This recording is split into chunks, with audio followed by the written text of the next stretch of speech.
My son refused to attend my wedding until he saw who I was marrying. The invitation sat on my kitchen table for 3 days before I finally worked up the courage to address it. Cream-colored cardstock with elegant gold lettering that read, "Margaret Chen and Robert Sullivan invite you to celebrate their union."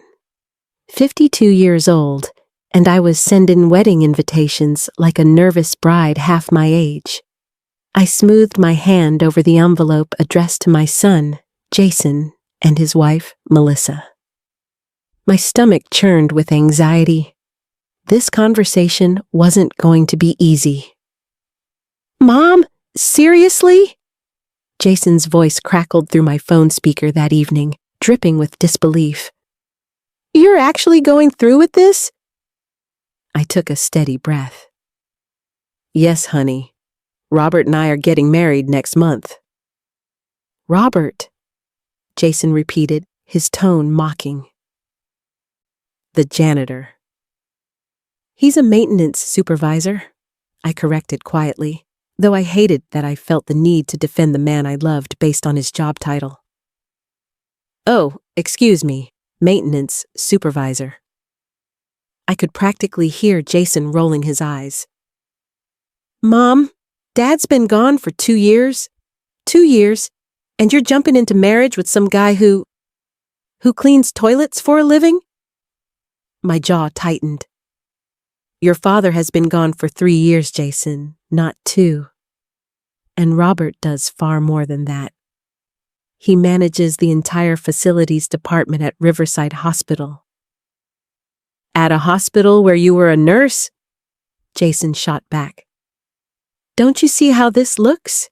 You're a respected healthcare professional with a master's degree, and he's beneath you, Mom.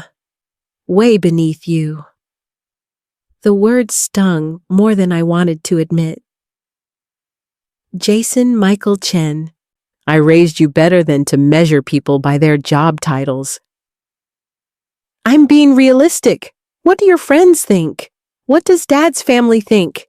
You're embarrassing yourself, and honestly, you're embarrassing me too." His voice softened with false concern. "Look, I'm not trying to be mean. I'm worried about you.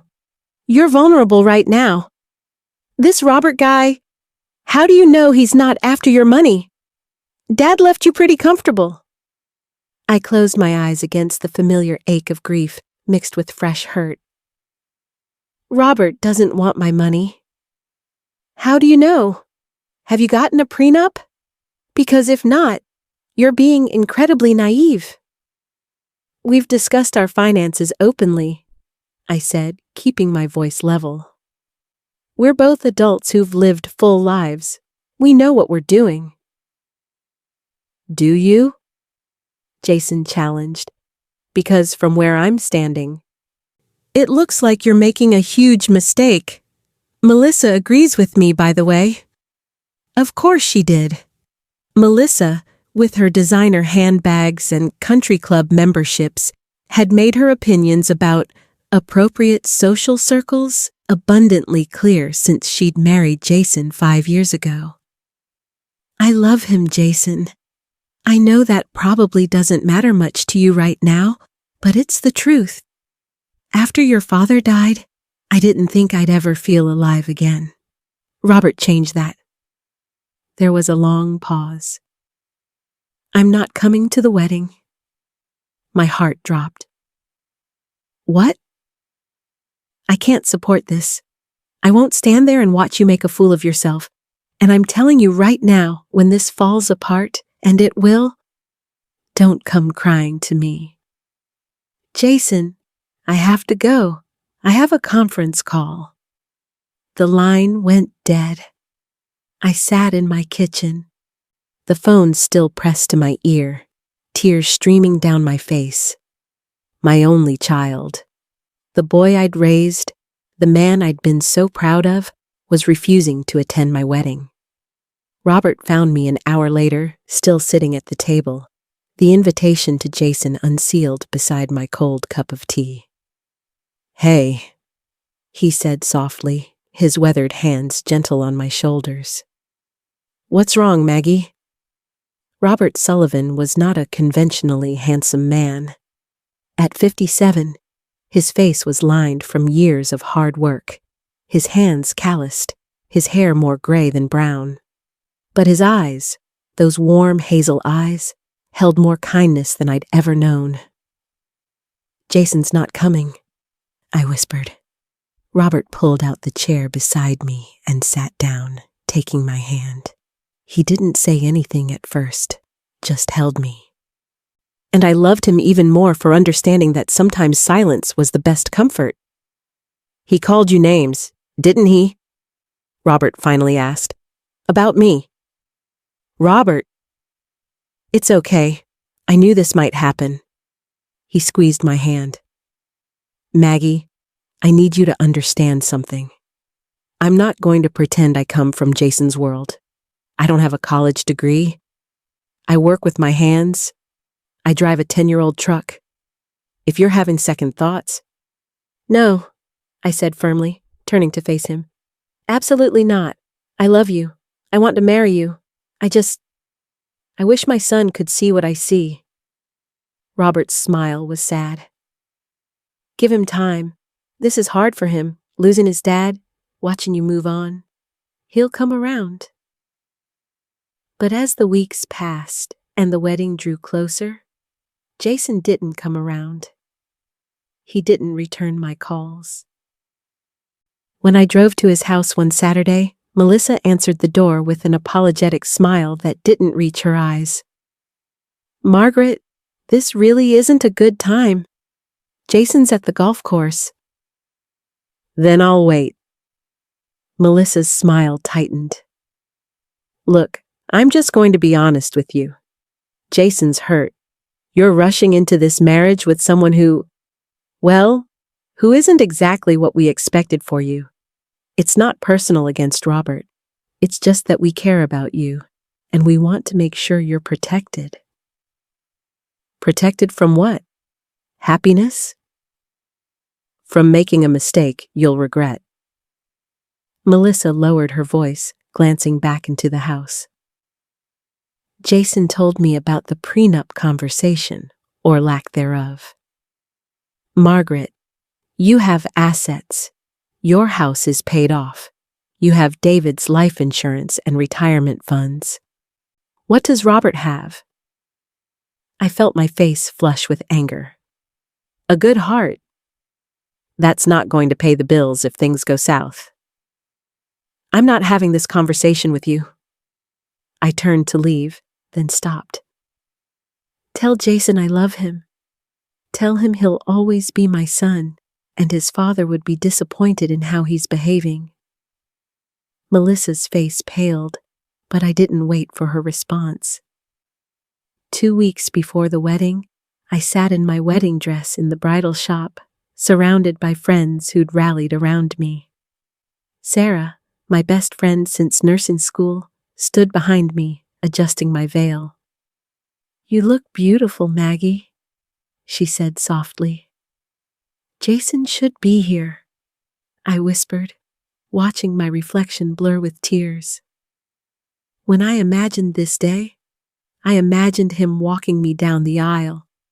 His father's gone, but Jason, he should be here. I know, honey. Sarah met my eyes in the mirror. But you can't let his judgment steal your joy. You and Robert, what you have is special.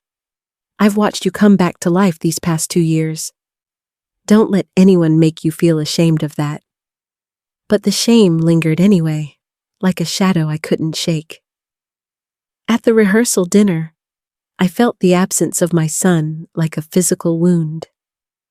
Robert's family was warm and welcoming. His sister, his 2 adult daughters from his first marriage, his elderly mother, who kept squeezing my hand and telling me how lucky her son was. My side of the room felt emptier, the missing piece painfully obvious. That night, Robert found me on the back porch of the restaurant, staring out at the city lights. Second thoughts? He asked, though his voice betrayed his fear. Never about you, I assured him. Just grieving, I think. Grieving the relationship I thought I had with my son? Robert wrapped his arms around me from behind. Can I tell you something? Always. Jason reminds me of someone. His voice was carefully neutral. Someone I used to know a long time ago. Someone who learned a hard lesson about judging people. I turned in his arms, curious, but Robert just smiled and kissed my forehead. You'll understand soon enough, he said cryptically. Trust me.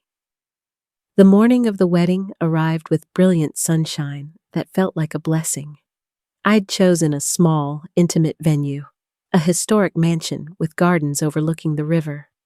Nothing too extravagant, just 50 close friends and family. As Sarah helped me into my dress, a simple, elegant sheath of champagne-colored silk, I felt the weight of Jason's absence settle over me again. He's not coming, I said, more statement than question. Sarah's face was sympathetic. I'm sorry, Maggie. I nodded, blinking back tears. Let's do this anyway, for Robert. He deserves a beautiful day. But as we finished my makeup and gathered my bouquet of white roses, Sarah's phone buzzed. She glanced at it, and her eyebrows shot up. What? I asked. It's a text from Jason. My heart lurched. What does it say? Sarah's expression was unreadable. He says he's here. He's at the venue. I nearly dropped my bouquet. He's here? Now? That's what it says. Sarah looked as stunned as I felt. Do you want to see him before the ceremony? I nodded, unable to speak. My hands were shaking as Sarah went to find him. Moments later, there was a knock on the door. Mom? Jason's voice was small, uncertain. Come in. The door opened, and there was my son, looking uncomfortable in his suit, his face flushed. Melissa stood behind him, her expression neutral. Jason? I breathed. You came. He swallowed hard. Mom, I need to tell you something. I got a call this morning. From Robert. My confusion must have shown on my face because Jason continued quickly. He called to tell me he understood why I wasn't coming. He said he didn't blame me. He said that when he was younger, he'd been just like me, quick to judge, slow to understand. Jason's eyes were bright with unshed tears. Then he told me something else, something I didn't know. What? I asked, glancing at Sarah, who looked equally confused. Jason pulled out his phone and showed me a photo. It took me a moment to understand what I was seeing.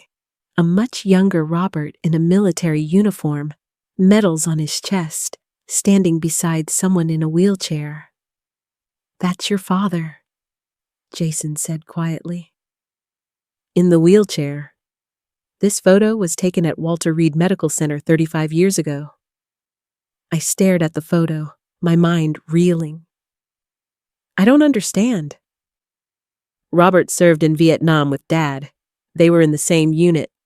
When Dad was injured in that training accident, the one that put him in the wheelchair for 6 months, Robert was the medic who saved his life. The room spun. I gripped the edge of the vanity, trying to process this information.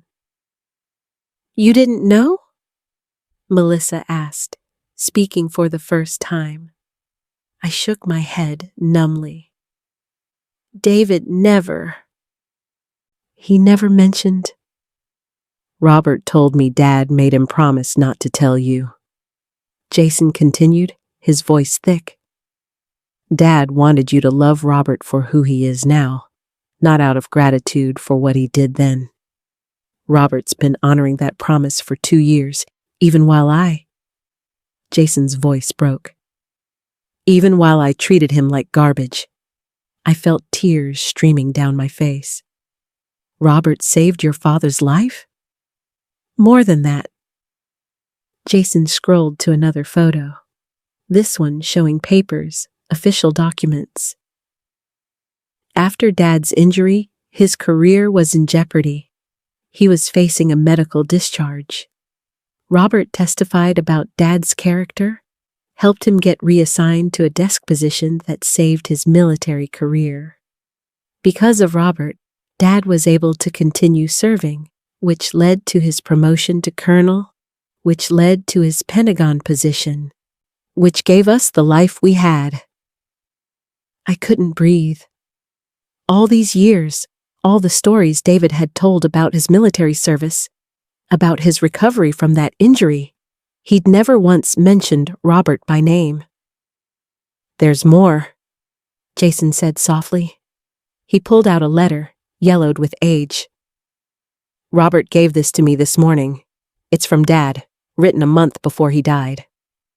With shaking hands, I took the letter. David's handwriting, still strong despite his illness, filled the page. To whoever Maggie loves next, if you're reading this, it means my Maggie has found happiness again, and I'm grateful. She deserves everything good this world has to offer. I need to tell you about a man named Robert Sullivan. 35 years ago, he saved my life in more ways than one. He was a medic in my unit, and when I was injured during a training exercise, he refused to leave my side for 3 days straight. The doctors said I would have lost my legs, maybe my life, if not for his quick thinking and stubborn dedication. But he saved me in another way too. When I was at my lowest, facing the end of my career, facing a future where I'd be a burden instead of a provider, Robert sat with me and told me about his own struggles growing up poor, about being looked down on, about proving people wrong. He reminded me that my worth wasn't in my rank or my physical abilities. Years later, when I was dying and Robert came to visit, I saw the way he looked at Maggie. I recognized that look because it was the same way I'd looked at her for 30 years. So I made him promise something. If she ever gave him a chance, he had to take it. But he couldn't tell her about our history. I wanted her to love him for who he is, not out of some misplaced sense of gratitude to me. Robert objected. He said it wasn't right, that she should know. But I was selfish. I wanted her to have something pure and untainted by the past. If you're the person she's chosen, cherish her. She's the best thing that ever happened to me. And if you happen to be Robert, you stubborn, honorable fool, thank you for loving her as much as I did. There's no one I trust more with her heart. David. I read the letter 3 times, tears falling onto the paper, smudging the ink. Sarah was crying. Jason was crying. Even Melissa had tears in her eyes. Why didn't he tell me? I whispered. Jason stepped forward and took my hands. Because he loved you. And because he knew you'd choose Robert anyway, not out of debt, but out of love. He wanted you to have that choice freely. I thought of Robert, of his kindness, his patience with Jason's cruelty. He'd endured weeks of insults and judgment, never defending himself, never using his history with David as a shield. He'd let himself be called a janitor, a gold digger, beneath me, all to honor a dying man's wish. I'm so sorry, Mom, Jason said, his voice breaking. I was so wrong. I judged him without knowing anything about him. I let his job title and his lack of a degree blind me to who he actually is. He's a hero. He's Dad's hero. And I treated him like trash. You're here now? I said, pulling my son into my arms. That's what matters. I want to walk you down the aisle. Jason said into my shoulder. If you'll let me. I want to give you away to the man who gave me my father. 20 minutes later, I stood at the back of the garden, my arm linked through Jason's. The guests had all taken their seats, unaware of the drama that had just unfolded. Mom? Jason said quietly as the music began. I need you to know something. Robert didn't have to call me this morning. He didn't have to tell me any of this. He said he was calling to release me from any obligation, to tell me it was okay that I wasn't coming because he understood. That sounds like Robert, I said, my heart swelling. He told me he'd been like me once. Quick to judge, quick to assume. He said the army taught him that real strength isn't about physical power or social status. It's about character. And that the janitor who shows up every day with dignity is worth more than the CEO who treats people like they're beneath him. I looked at my son, seeing him truly for the first time in months. Not the judgmental man who'd hurt me, but the boy I'd raised, trying to find his way back to his better self. He changed my perspective on everything in one phone call, Jason continued. Made me realize I'd become the kind of person Dad wouldn't be proud of. The kind of person who measures worth by all the wrong things. The wedding march began. Through the garden arch, I could see Robert standing at the altar, his face breaking into that smile I loved when he saw me. Let's not keep him waiting, I said. We walked down the aisle together, and I felt whole in a way I hadn't in weeks. My friends smiled through tears. Robert's family beamed. And at the altar, the man I loved waited with patient devotion in his eyes. When we reached him, Jason didn't just place my hand in Robert's. He pulled Robert into a tight embrace. Thank you, Jason whispered, loud enough for me to hear. For everything. For Dad. For Mom. For teaching me what really matters. Robert's eyes were wet when they pulled apart. Your father was the best man I ever knew, Robert said. And you're his son. You're going to be just fine. Jason nodded and took his seat beside Melissa, who squeezed his hand. The ceremony was beautiful, simple, perfect.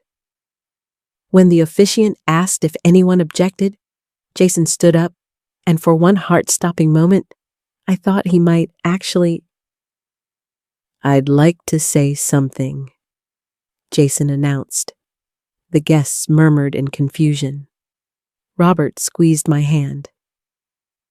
2 hours ago, I wasn't going to come to this wedding, Jason began, his voice steady. I thought my mother was making a mistake. I judged Robert based on his job, his education, his bank account. I was wrong about everything. He looked directly at Robert. This man is a hero. He saved my father's life. He saved my father's career. And for 2 years, while he fell in love with my mother, he kept that secret because my father asked him to. Because Dad wanted Mom to choose love freely, not out of obligation. Jason's voice broke. I'm standing here to say publicly, in front of everyone, Robert Sullivan is exactly the kind of man my father was. The kind of man who measures worth by character, not credentials. The kind of man my mother deserves. And I'm honored to call him family. There wasn't a dry eye in the garden. Robert was openly crying now, and I was trembling with emotion. Jason sat down, and the officiant, wiping his own eyes, cleared his throat. Well then, let's continue. The rest of the ceremony passed in a blur of joy. When Robert and I exchanged vows, I added my own words. Robert, I fell in love with you not knowing you'd saved the life of the man I loved before you, but now I understand something. You didn't save David's life once. You've saved it twice, by loving me and keeping me connected to the best parts of him. Robert's vows were simpler. Maggie, your husband asked me to love you as much as he did. That's impossible. But I promise to love you as much as I'm capable of, every day, for the rest of my life. When we kissed, the garden erupted in applause. At the reception, Jason approached Robert while I was dancing with Robert's son-in-law. "Can we talk?" Jason asked. Robert nodded, and they stepped away from the crowd. I watched from the dance floor, my heart full. Later, Robert told me what Jason had said. "I want to know everything, about Dad, about the war, about what happened. Not today, I know it's your wedding day. But someday. I want to hear the stories Dad never told me." Robert had agreed, of course, and in that moment, I saw the beginning of something beautiful, a relationship between my past and my present, my son and my new husband, built on the foundation of a good man's sacrifice. As the evening wore on, Jason pulled me aside during the father-daughter dance, which I'd insisted be a mother-son dance instead. "Mom, I need to apologize for something else." "Jason, you already—" "No, let me say this." He looked down at our joined hands. "When Dad died, I turned you into someone who couldn't exist, this perfect, frozen version of a widow who would stay devoted forever. It wasn't fair to you. It wasn't fair to Dad's memory either. Dad loved life. He'd hate the idea of you being alone." "Your father left me that letter," I said softly. "He wanted me to be happy. I know that now, and I'm sorry it took me so long to see it." Jason's jaw tightened with emotion. "I'm also sorry for what I said about Robert. Calling him beneath you.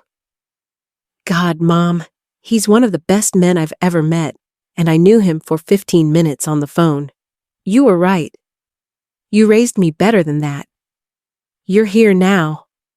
I repeated, the same words I'd said earlier. "That's all that matters." "I'm going to do better," Jason promised. "I'm going to learn from this, from him, and maybe I can be the kind of man Dad and Robert are. Are. I kissed my son's cheek. "You already are. You made a mistake, but you corrected it. That takes courage." As the night drew to a close and Robert and I prepared to leave for our honeymoon, Jason stopped us one more time. "Robert," he said, extending his hand. "Welcome to the family, officially." Robert shook his hand, then pulled Jason into another embrace. "Thank you for coming. It meant everything to your mother." "Thank you for calling me," Jason replied, "for giving me a chance to get this right." On the plane to Hawaii the next morning, Robert held my hand as I reread David's letter for what must have been the 100th time. "You kept this secret for 2 years," I said wonderingly, "even when Jason was cruel to you." "David made me promise," Robert said simply. "And he was right. You needed to choose me for me, not for what I did 35 years ago." "Did you know when we met at the hospital? Did you recognize me?" Robert smiled. "I recognized you immediately. David carried your photo everywhere, showed it to everyone, bragged about his beautiful wife, the nurse who was smarter than all the doctors." My breath caught. "And you never said anything." "David and I reconnected a few years before he died, started emailing, catching up. When he got sick, I came to visit. That's when he told me about you, about his hopes for your future. He made me promise that if you ever gave me an opening, I'd take it. but I couldn't tell you who I was. That must have been so hard. It was, Robert admitted. Especially when Jason started in on me. I wanted to defend myself so badly. But a promise is a promise, and David was right. I wanted you to love me, not the idea of me, not out of gratitude, but the real me. I do love the real you, I said fiercely. The man who shows up every day and does his job with pride. The man who treats everyone with respect, from the hospital CEO to the housekeeping staff. The man who made me laugh again after I thought I'd forgotten how. Robert kissed my hand. David Chen was the best friend I ever had. He saved my life too, you know. When I came back from Vietnam, I was a mess. PTSD, they call it now. Back then, we just called it being weak. David got me help, got me into therapy, wrote me letters of recommendation. He's the reason I have the career I have. I owed him everything. And he knew he owed you everything, I said softly. So you're even. More than even. He gave me you. We flew into the sunset, into our future, carrying the past with us like a blessing instead of a burden. 6 months later, Jason invited us to Sunday dinner. It had become a regular thing. Every other week, we'd gather at Jason and Melissa's house, and the conversation had shifted from surface-level politeness to genuine warmth. That particular Sunday, Jason had something to announce. Melissa and I have been talking, he began, glancing at his wife, who nodded encouragingly. We've decided to start volunteering at the VA hospital. I looked at Robert, who seemed as surprised as I was. I've spent too long measuring success by the wrong metrics, Jason continued. My job, my salary, my house, my cars. But meeting Robert, learning about Dad's letter, understanding what really matters, it changed me. Jason, you don't have to, Robert began. I want to, Jason interrupted. I want to spend time with veterans, hear their stories, learn from them the way I'm learning from you. Dad served. You served. These men and women, they're the real measure of success. Melissa added, We're also setting up a scholarship fund, in David's name, for children of veterans who want to pursue careers in medicine or healthcare. I couldn't speak through my tears. Robert cleared his throat roughly, his own eyes wet. Your father would be so proud, Robert managed. I hope so, Jason said. I'm trying to be the son he deserved. The son-in-law you deserve. After dinner, Robert and Jason stood in the backyard, talking quietly. I watched them through the window, these two men connected by the past, but building something new in the present. He's really changed, Melissa said, coming to stand beside me. She'd changed too, still polished, still sophisticated, but warmer somehow. I'm ashamed of how I acted before. I got caught up in appearances, in what people would think. I forgot what actually matters. We all make mistakes, I said gently. Robert's teaching us how to be better, Melissa said, just by being himself. It's remarkable. Outside, I saw Jason put his hand on Robert's shoulder, and Robert responded with his arm around Jason's back. They were laughing about something, their heads close together. They look like father and son, I murmured. They are, Melissa said simply, in all the ways that count. A year after the wedding, Robert and I were having coffee on our porch when a letter arrived.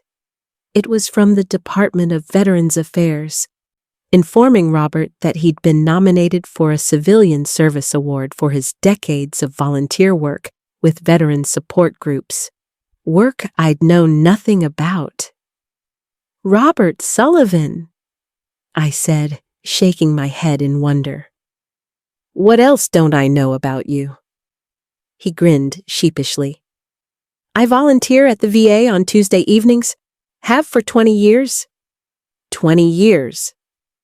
David got me started. After he helped me with my PTSD, I wanted to help others. So I go in and just talk with guys.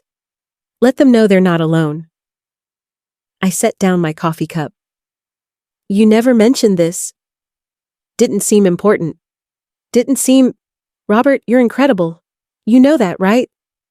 He looked genuinely confused. I just do what needs doing, Maggie. That's all. Show up, do the work, help where I can. And that, I realized, was who Robert Sullivan was. A man who showed up. For his country, for his friend, for veterans struggling in the dark. For me, for Jason. Not for recognition or reward, but because it was right. That evening, Jason called. Mom, did you hear? Robert's getting an award from the VA. I just found out. How did you know? Because I'm the one who nominated him. Jason's voice was filled with pride. I've been volunteering at the VA, remember? I heard the stories about this guy who came every Tuesday for 20 years, never missed a week. Then I realized they were talking about Robert, so I submitted the nomination. My heart felt full enough to burst. Jason! He's a hero, Mom. Everyone at the VA knows it. It's time the rest of the world did too. The award ceremony was held on Veterans Day. Jason spoke at it, telling the story of how Robert had saved his father's life, how he'd kept David's secret, how he'd taught Jason what real integrity looked like. This man measures success not by his paycheck, but by the lives he's touched, Jason concluded. He's taught me that the janitor who treats everyone with dignity is worth more than any CEO who doesn't. He's taught me that true wealth is measured in character, not currency. And he's taught me that the greatest strength is the strength to serve. The room erupted in applause. Robert, uncomfortable with the attention, tried to make himself small in his seat. But I squeezed his hand, and he looked at me with those warm hazel eyes. You deserve this, I whispered. I just showed up, he whispered back. Exactly. 2 years after our wedding, Robert and I were preparing Thanksgiving dinner when the doorbell rang. Jason and Melissa, of course, but also Jason's business partner and his wife, both of whom had been skeptical about our marriage initially. We wanted to meet the man Jason won't stop talking about, the partner Marcus said with a grin. Over dinner, Marcus asked Robert about his work, and Robert answered honestly. He managed facilities, supervised a team, made sure the hospital ran smoothly. Jason tells me you're a hero, Marcus said. Robert shifted uncomfortably. Jason exaggerates. No, I don't, Jason interjected. Tell him about the fire, the one last month. Jason, there was a small fire in the hospital's east wing, Jason explained, turning to our guests. An electrical issue. Robert evacuated an entire floor, including 6 bedridden patients. Before the fire department arrived, went back in 3 times to make sure everyone was out. You went back into a burning building? Marcus's wife asked, eyes wide. It was a small fire, Robert protested. Contained, and those patients couldn't move themselves. Someone had to. Someone did, I said proudly. You did. Robert's face was red now, but Marcus was looking at him with new respect. Jason said you changed his perspective on success. I'm starting to understand what he meant. Robert taught me that we're all just people, Jason said. that job titles don't define worth, that showing up matters more than showing off. Later, after our guests had left, Jason helped us clean up while Melissa and I packed leftovers. "Dad would be happy," Jason said suddenly, looking at the photo of David we kept on the mantel. "Seeing you and Robert together, seeing me figuring things out, he'd be really happy." "He is," Robert said quietly. "Wherever he is, I guarantee he's happy." Jason turned to Robert. "You know what the crazy thing is? I spent my whole life trying to live up to Dad's legacy, trying to be successful enough, impressive enough, but I was measuring the wrong things. Dad's real legacy wasn't his rank or his position. It was his character. The way he treated people, the way he valued others. You've taught me that." "Your dad taught me that," Robert corrected. "I'm just passing it along." "Then let me pass it along too," Jason said. "I'm starting a mentorship program at my firm for kids from low-income backgrounds who want to get into business. I'm going to teach them what you taught me, that where you start doesn't determine where you finish. That character counts more than credentials." I watched my husband and my son embrace, and I thought of David's letter, of his hope that we'd all find our way to happiness. He'd orchestrated this even from beyond the grave, bringing Robert into my life, knowing that Robert would teach Jason the lessons David had tried to teach him. "Thank you," I whispered to the photo on the mantel, "for everything, for Robert, for the life you gave me, for the son you raised, for the man who saved your life so he could eventually save mine." 5 years after our wedding, Robert retired from the hospital. They held a ceremony for him, and I was stunned to see how many people showed up: doctors, nurses, administrators, janitors, patients, former patients.